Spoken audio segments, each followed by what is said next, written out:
এটা হচ্ছে এবছরের শো স্টপার পুজো আমার দেখা। এটার ড্রিম আমার 3 বছর ধরে ছিল। যবে থেকে জানতে পেরেছি আমি যে জানবাজারে হচ্ছে রানী রাসমণির বাড়ি, আর রানী রাসমণি কে ছিলেন অল নোজ। দক্ষিণেশ্বরের প্রতিষ্ঠান, দক্ষিণেশ্বর হচ্ছে আমাদের কলকাতার শান। এমন কোনো ব্যক্তি নেই যে দক্ষিণেশ্বর বললে চিনবে না। তো সেই একটা যে বানিয়েছেন তার বাড়ির পুজো দেখার মানে আলাদাই একটা আমার ক্রেজ ছিল। তো এই বছর ফাইনালি সেটা পূরণ হয়েছে আমার, মানে আমি বিভৎস খুশি ছিলাম। আর এটা হচ্ছে রানী রাসমণির 275তম পুজো, ঠিক আছে। এই পুজোটা রানী রাসমণির যে শ্বশুর মশাই প্রীতরাম দাস, সে শুরু করেছিল 1790 সালে।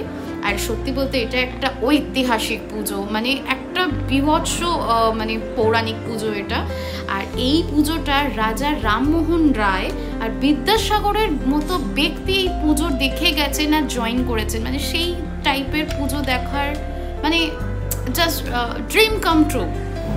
তো আমি সত্যি বিভৎস খুশি এই পুজোটা দেখার জন্য। না, আমি পুরো পাগল ছিলাম, আমি চোখের সামনে দেখতে পেয়ে না আমি এখানে অনেকটা টাইম কাটিয়েছি। যদিও সন্ধে হয়ে গেছিলো, খুব তাড়াতাড়ি করে আমি যতটুকুনি করার করেছি, মানে ফটোস অ্যান্ড ভিডিওস তোলার জন্য। বাট এত অপূর্ব না। আর রানী রাসমণির একটা জিনিস দেখলাম, প্রতিটা পুজো মানে ওনার জানবাজারেই 3টে পুজো হয়। তো 3টে পুজোর মধ্যে মানে বাকি দুটো ওনার মেয়ের বাড়ির পুজো, ঠিক আছে, তার জামাইরা করেন ওই পুজোটা তুলেছেন।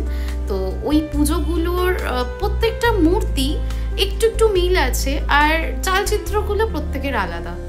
তো সত্যি বলতে মানে আমার না মুখে ভাষায় প্রকাশ করতে পারছি না, আমি এত খুশি ছিলাম এই পুজোটা দেখার জন্য। মানে পুজোটা দেখার পর মানে আমি জাস্ট মানে আমি বলে বোঝাতে পারবো না আমি এতটা খুশি ছিলাম।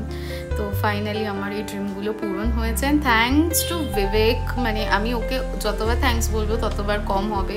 বেচারা এত টায়ার্ড ছিল। ও আমার মেয়ের কন্যা পুজো হয়েছিল, তো কন্যা পুজো 2 জায়গায় হয়েছে, একটা আমার নিজের বাড়িতে হয়েছে, আমার শাশুড়ি করেছে, আর আমার ননদও করেছে। তো ওটাতে অনেকটা টাইম ওয়েস্ট মানে অনেক ওয়েস্ট বলছি কেন, মানে অনেকটা টাইম গেছে, প্রায় 3-3.5 ঘন্টা। ও তাও এসে আমাকে এই পুজোগুলো দেখাতে নিয়ে গেছে। তো ভালো লাগলে ভিডিওটা অবভিয়াসলি শেয়ার করো।